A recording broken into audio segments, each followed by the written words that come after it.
இயேசு ஜீவிக்கிறார். சுவிசேஷ ஊழியம் வழங்கும் ஜீவ வார்த்தைகள். கிறிஸ்துவில் பிரியமானவர்களே, ஆண்டவராகிய இயேசு கிறிஸ்து நாமத்தில் உங்கள் யாவரையும் அன்போடு வாழ்த்தி வரவேற்கிறோம். இயேசு ஜீவிக்கிறார் ஊழியத்தின் சார்பாக ஜீவ வார்த்தைகள் இந்த நிகழ்ச்சிக்கு வந்திருக்கிற உங்களை கர்த்தர் ஆசீர்வதிப்பாராக. மறவாமல் ஒவ்வொரு வாரமும் இதே நேரத்தில் இந்த நிகழ்ச்சியை பாருங்கள், அநேகர் பார்க்க செய்யுங்கள். ஊழியத்திலே பயன்படுத்த விரும்பினாலும், எங்களுடைய வளர்ச்சியடை பத்திரிகை தேவையானாலும், எங்களுடைய வெளியீடுகளான புஸ்தகங்கள் தேவையானாலும் எங்களோடு தொடர்பு கொள்ளுங்கள். கர்த்தர் நம்மை ஆசீர்வதிப்பாராக. இந்த நாளில் உங்களுக்காக வேதாகமத்திலிருந்து ஒரு பகுதியை வாசிக்கிறேன்.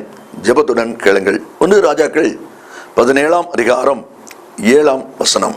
தேசத்தில் மழை பெய்யாதபடியினாலே சில நாளைக்கு பின்பு அந்த கேரித் ஆறு வற்றி போயிற்று.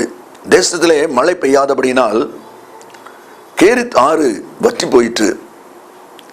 இந்த வார்த்தையில் கேட்கிற அருமையான கர்த்தருடைய பிள்ளைகளே, எலியாவை பார்த்த ஆண்டவர், நீ கேரித்தில் போய் தங்கியிரு, உன்னை போஷிப்பதற்கு நான் காகங்களுக்கு கட்டளையிடுவேன், நீ அந்த ஆற்றின் தண்ணீரை குடிப்பாய் என்று சொல்லி கர்த்தர் தான் எலியாவை கேரித்துக்கு அனுப்புகிறார். அவனுக்கு அனுகூலமாக இருக்க வேண்டிய அந்த ஆறு, அவன் தாகத்தை தீர்க்க வேண்டிய அந்த ஆறு இப்பொழுது வற்றி போயிற்று. இந்த வார்த்தையில் கேட்டுக்கொண்டிருக்கிற அன்பு நேச பிள்ளைகளே, உடைய வாழ்க்கையிலும் ஒரு கேள்வி இருக்கிறது. ஆண்டவர் தானே இந்த குடும்பத்தில் என்னை அனுப்பினார், இந்த வேலை எனக்கு தந்தார், இந்த மகனை அல்லது இந்த மகளை என் குடும்பத்தில் இணைத்தார், அவர் சொல்ல தானே நான் இதை செய்தேன், பின் ஏன் என் வாழ்க்கையிலே வற்றி போகிற நிலைமை, ஏன் ஆசீர்வாதங்கள் வற்றி போய்விட்டது, ஏன் எதிர்பார்க்கிற அன்பு கிடைக்காமல் வற்றி போய்விட்டது, சமாதானம் வற்றி போய்விட்டது, சந்தோஷம் வற்றி போய்விட்டதே, காரணம் என்ன? கர்த்தர் சொல்லித்தானே இதை செய்தோம், பின் ஏன் இப்படிப்பட்ட ஒரு வறட்சி நிலை என்கிற கேள்வியோடு இருக்கிற உங்களை பார்த்தான் ஆண்டவர் கேட்கிறார். இந்த வார்த்தையிலே நன்றாய் கவனிங்கள். தேசத்திலே மழை பெய்யாதபடியினால் ஆறு வற்றி போயிற்று. ஏன் ஆண்டவர் தேசத்திலே மழை பெய்யாமல் பண்ணிவிட்டார் என்பதையும் நான் அறிந்து கொள்ள வேண்டும். மழை பெய்யாததற்கு காரணம் என்ன? எரேமியா புஸ்தகம் 14வது அதிகாரம் கடைசி வசனம் 22வது வசனத்திலே நாம் வாசிக்கும் போது, புறஜாதிகளுடைய வீணான தேவர்களுக்குள் மழை வருஷிக்க பண்ணத்தக்கவர்கள் உண்டோ? வானங்கள் தானாய் மழையை பொழியுமோ? எங்கள் தேவனாகிய கர்த்தராகிய நீர் அல்லவோ அதை செய்கிறவர். நன்றாய் கவனிங்கள். வானங்கள் தானாய் மழை பொழிவதில்லை. கர்த்தருடைய வார்த்தை வரும்பொழுதுதான், மேகங்களுக்கு தேவன் கட்டளையிடும் பொழுதுதான் மழை பெய்கிறது. அப்படியானால் ஆறு வற்றி போயிட்டு, காரணம் மழை பெய்யவில்லை. ஏன் மழை பெய்யவில்லை? அப்படியானால் கர்த்தர் மேகங்களுக்கு மழை பெய்யும்படி கட்டளையிடவில்லை. நன்றாய் கவனிங்கள். மேகம் ஆண்டுடைய வார்த்தைக்கு உட்பட்டு செயல்படுகிறபடியினால், ஆண்டுடைய வார்த்தை மேகத்துக்கு கிடைக்காதபடியினால் மேகம் மழையை பொழியவில்லை. இப்படியும் சம்பவம் நடக்குமா? நடந்திருக்கிறத நாம் அறிகிறோம். ஒருவேளை உங்களுடைய வாழ்க்கையிலும் கூட ஆசீர்வாதமான மழை பெய்யாமல் இருக்கலாம். எசேக்கியேல் புஸ்தகத்திலே நான் வாசிக்கும் போது 34ஆம் அதிகாரம் 26வது வசனத்திலே, ஏற்ற காலத்திலே மழையை பெய்ய பண்ணுவேன், ஆசீர்வாதமான மழை பெய்யும் என்றுதான் கர்த்தர் சொல்லி இருக்கிறார். ஆனால் இங்கே மழை பெய்யவில்லையே, ஏன் என்று சொல்லி பார்க்கும்போது நாம் கற்றுக்கொள்ள வேண்டிய சில அனுபவங்கள் இருக்கிறது. முதலாவது, எரேமியா புஸ்தகம் 3ஆம் அதிகாரம் 3வது வசனத்திலே நான் வாசிக்கும் போது 2-3 வசனங்களை நீங்கள் கவனித்து பாருங்கள். அதில் சொல்லப்பட்டிருக்கிறது, தேசத்தை தீட்டுப்படுத்தினது நிமித்தம் மழை வருஷியாமலும் பின்மாறி பெய்யாமலும் போயிற்று. மழை பெய்யவில்லை. ஏன்? தேசத்தின் மக்கள் தேசத்தை தீட்டுப்படுத்தி விட்டார்கள். 2வது வசனத்தை நீங்க வேதாகமத்தில் வாசிங்க. அவருடைய அக்கிரமங்கள், அவருடைய தவறுகள், அவருடைய பாவங்கள் நிமித்தம் மழை வர்ஷிக்கப்படவில்லை. அப்படியானால் மனுஷனுடைய பாவமானது மழை வர்ஷிக்க பண்ணக்கூடாதபடி, ஆசீர்வாதமான மழை பெய்யாதபடிக்கு தடுக்கிறதா இருக்கிறது. அதைதான் தேவனுடைய வார்த்தை இங்கே சொல்வதை நாம் இங்கே பார்க்கிறோம். எரேமியா 5ஆம் அதிகாரம் 25வது வசனத்தை நீங்கள் வாசிப்பிலானால் அங்கே சொல்லப்பட்டிருக்கிறது, உங்கள் பாவங்கள் உங்களுக்கு நன்மையை வர ஒட்டாதிருக்கிறது. நீங்கள் பெரிய கொடைவளலா இருக்கலாம், ஆண்டவருக்கு ஊழியங்களுக்கு மக்களுக்கு பல விதங்களிலே உதவி செய்வர்களாக இருக்கலாம், ரொம்ப சந்தோஷம். ஆனால் அதே சமயத்தில் பாவம் மீறுதல் என்பது உங்களுடைய வாழ்க்கையில ரகசியமா இருந்தாலும் கூட தேவனிடத்திலிருந்து நன்மை வராதபடிக்கு அது தடுக்கிறதா இருக்கிறது என்பதை மறந்து போக வேண்டாம். அதுதான் தேவனுடைய வார்த்தை இவ்வளவு தெளிவாய் சொல்லப்படுகிறதை நாம் இங்கே பார்க்க முடியுது. ஏசாயா 59வது அதிகாரம் 2வது வசனத்தை நான் வாசிக்கும் போது, உங்கள் பாவங்களே கர்த்தர் உங்களுக்கு செவியோடாதபடி செய்கிறது என்று சொல்லப்பட்டிருக்கு. தேவனுடைய பிள்ளைகளாய் நீங்கள் நானும் முதலாவது அறிந்து கொள்ள வேண்டியது, பாவத்து நிமித்தம் மழை வருஷிக்கவில்லை. நம்மை ஆராய்ந்து பார்க்க வேண்டும். இரண்டாவதாக ஆதியாகமம் 8ஆம் அதிகாரம் 2வது வசனத்தை நாம் வாசிக்கும் போது, வானத்தின் மதகுகளும் அடைபட்டன, வானத்து மழையும் நின்று போயிற்று.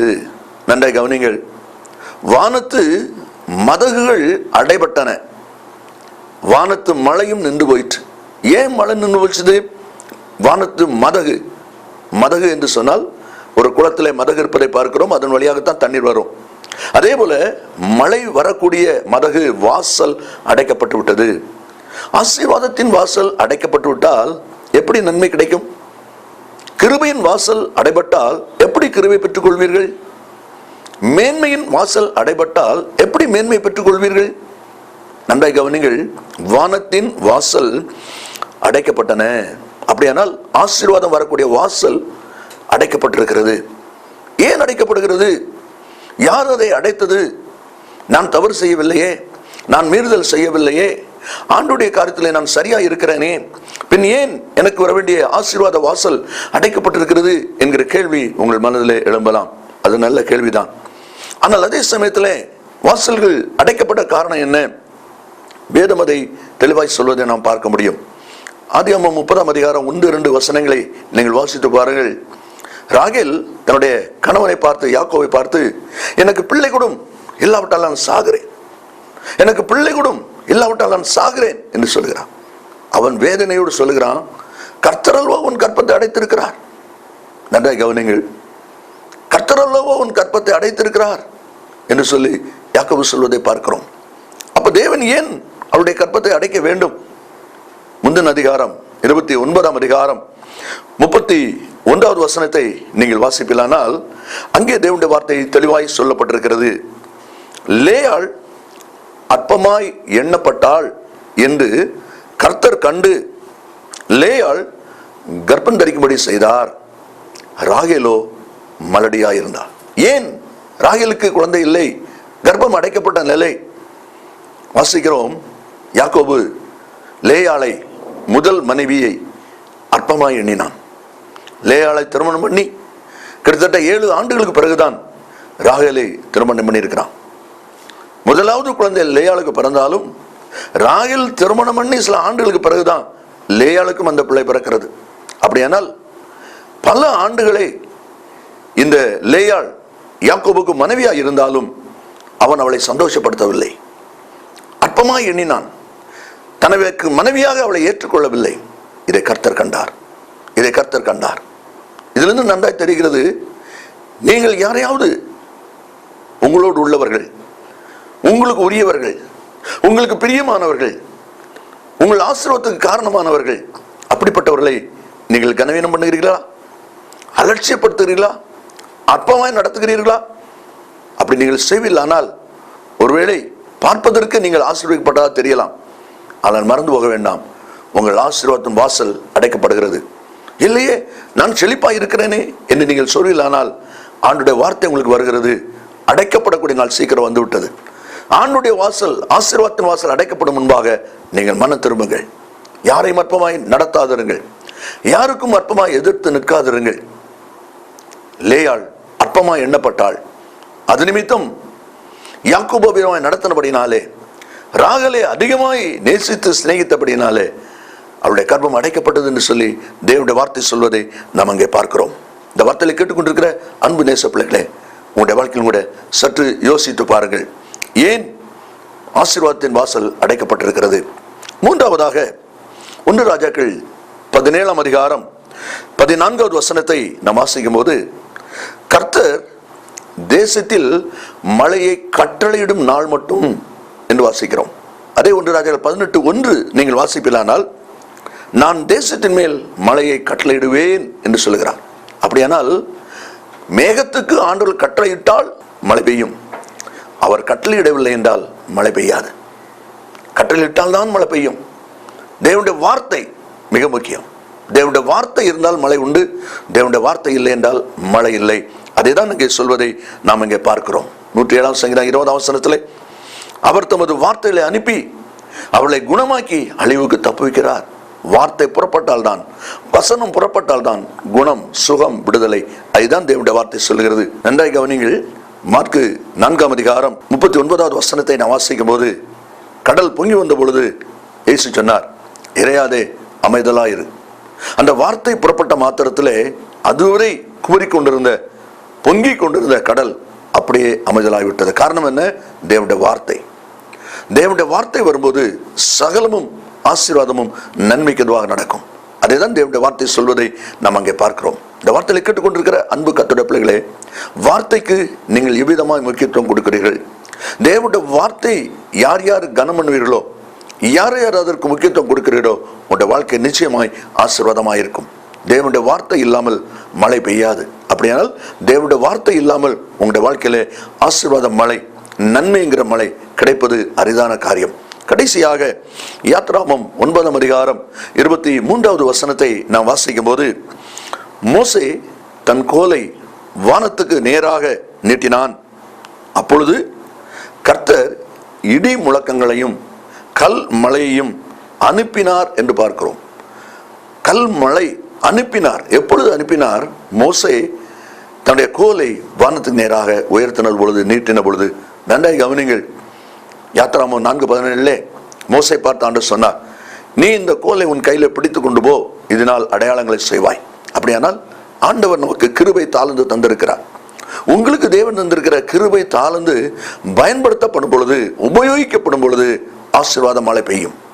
நீங்கள் பயன்படுத்த தவறினால் ஆசீர்வாத மழையை நீங்கள் பார்க்க முடியாது. செங்கடலை பிளந்து விடும் போதும், மோசே நீ நின்று கொண்டிருக்கிறது என்ன? ஜனங்களை புறப்பட்டு போ சொல், கடலை பிளந்து விடு என்று ஆண்டவர் சொல்லுகிறார். அதே போல அவன் கோலை நீட்டி கடலை பிளந்து விடுகிறான். அந்த கோல் செயலாற்றும் போதுதான் மாற்றம் உண்டாகிறது, ஜெயம் உண்டாகிறது. அதே போல கர்த்தருடைய பிள்ளைகளாக நீங்களும் ஆசீர்வாத குறைவை எங்கே காண்கிறீர்களோ, மீறுதல் எங்கே காணப்படுகிறதோ, அந்த இடத்துல தேவன் உங்களுக்கு கொடுத்த கிருபை தாளந்துகளை நீங்கள் பயன்படுத்தி பாருங்கள். நீங்கள் பயன்படுத்தாதனால்தான் இவ்விதமான ஆசீர்வாத குறைவு. நீங்கள் பயன்படுத்தவில்லைனால் நிச்சயமாய் நீங்கள் ஜெயம் பெற முடியும். அப்போஸ்தலர் 3:6 தேவாலயத்தில் சப்பானியாக இருந்த மனுஷனை பேதுரு, யோவான் சந்தித்த பொழுது அவங்க சொன்னாங்க, வெள்ளியும் பொண்ணும் எங்களிடத்தில் இல்லை, என்னிடத்தில் உள்ளதை உனக்கு தருகிறேன் என்று சொல்லி நசரான் இயேசு கிறிஸ்துவின் நாமத்தினால எழுந்து நட என்று சொல்லி தூக்கி விட்டார்கள். அவன் எழுந்து நடந்தான். என்ன சொல்லுகிறார்கள்? என்னிடத்தில் உள்ளதை உனக்கு தருகிறேன், வெள்ளியும் பொண்ணும் என்கிட்ட கிடையாது. அருமையான கர்த்தருடைய பிள்ளைகளே, உங்களுக்கு தேவன் இருக்கிற கிருபை என்ன, தாளந்து என்ன, அதை நீங்கள் பயன்படுத்துவீர்களானால் நீங்கள் தோற்று போவதில்லை. நீங்கள் தான் அதை பயன்படுத்த வேண்டும். நீங்கள் பயன்படுத்தாத பட்சத்தில் நன்மையை பெற்றுக்கொள்ள முடியாது. யார் யார் அவரவர் பெற்றிருக்கிற கிருபை தாளந்துகளை பயன்படுத்துகிறார்களோ, பயன்படுத்துகிறோமோ, அவர்கள் ஜெயமடைவது நிச்சயம். அதுதான் தேவனுடைய வார்த்தை சொல்வதை நாம் அங்கே பார்க்கிறோம். தேசத்திலே மழை பெய்யாதபடியினால் கேரித் ஆறு வற்றி போயிற்று என்று சொல்லி பார்க்கிறோம். கர்த்தர் தந்ததே வற்றி போய்விட்டுமா? ஆண்டவர் கொடுத்ததே வற்றுமா? அப்படிப்பட்ட சந்தர்ப்பங்கள் வாழ்க்கையில வரும். அதற்கு காரணம் என்ன? அதைத்தான் நம்ம வரிசையாய் நாம் பார்க்கிறோம். ஜனனுடைய பாவத்தின் நிமித்தம் மழை பெய்யவில்லை என்று சொல்லப்பட்டிருக்கிறது. வானத்தின் மதகு அடைக்கப்படும் பொழுது மழை பெய்யவில்லை. நீ அற்பமாய் மற்றவர்களை அலட்சியமாய் நினைக்கிற, நடத்துகிற சுபாவம் உங்களுக்குள் இருக்குமானால் ஆசீர்வாத குறைவுகள் உண்டாகும் என்பதுதான் தேவனுடைய வார்த்தை சொல்வதை பார்க்கிறோம். கர்த்தருடைய வார்த்தை இருக்குமானால் மட்டும்தான் ஆசீர்வாதமான மழை பெய்யும். உங்களுக்கு கிருபை தாழ்ந்து பயன்படுத்தப்படுமானால் ஆசீர்வாத மழை உண்டு. இல்லை எது காரியம் குறைவாக இருந்தாலும் அது நிமித்தமே ஆசீர்வாத மழை இல்லை. நாம் ஜெபிப்போமா? கிருபை நிறைந்த நல்ல ஆண்டவரே, ஆசீர்வதிக்கப்பட்ட நல்ல வேளைக்காய் ஸ்தோத்திரம். உம்முடைய வார்த்தை ஆமென்றும் ஆமேனும் இருப்பதற்காய் ஸ்தோத்திரம். உம்முடைய வார்த்தையினால் நீர் எங்களை ஆசீர்வதிக்கிற தேவனாய் இருப்பதற்காய் ஸ்தோத்திரம். இந்த வார்த்தையை கேட்டுக்கொண்டிருக்கிற ஒவ்வொரு பிள்ளைகளும் ஆசீர்வாத மழை தங்கள் வாழ்க்கையில் குறைவதற்கு காரணம் என்ன என்பதை அறிந்து உணர்ந்து தங்களை உயிர்ப்பித்துக் கொள்ள கர்த்தர் உதவி செய்யும். நீ சீக்கிரம் வரப்போகிறீர். வருகிற உம்மை சந்திப்பதற்கு ஒவ்வொருவரும் தங்களை ஆயத்தப்படுத்திக் கொள்ள உதவி செய்வீராக. இயேசுவின் நாமத்தில் பிதாவே, ஆமேன் ஆமேன். கர்த்தர் உங்களை ஆசீர்வதிப்பாராக. ஆமேன். மேலும் விவரங்களுக்கும் உங்கள் ஜெப தேவைகளுக்கும் நீங்கள் எங்களோடு தொடர்பு கொள்ள வேண்டிய முகவரி ஜீசஸ் லிவ்ஸ் காஸ்பல் மினிஸ்ட்ரீஸ், சகோதரர் John M Jeyaraj, 123A Dohnavur road, Mavadi, Nellai மாவட்டம், தென்னிந்தியா 627107. Cellphone 9443113292. Email yesujivikarar@gmail.com. Website www.jesuslivesministries.org.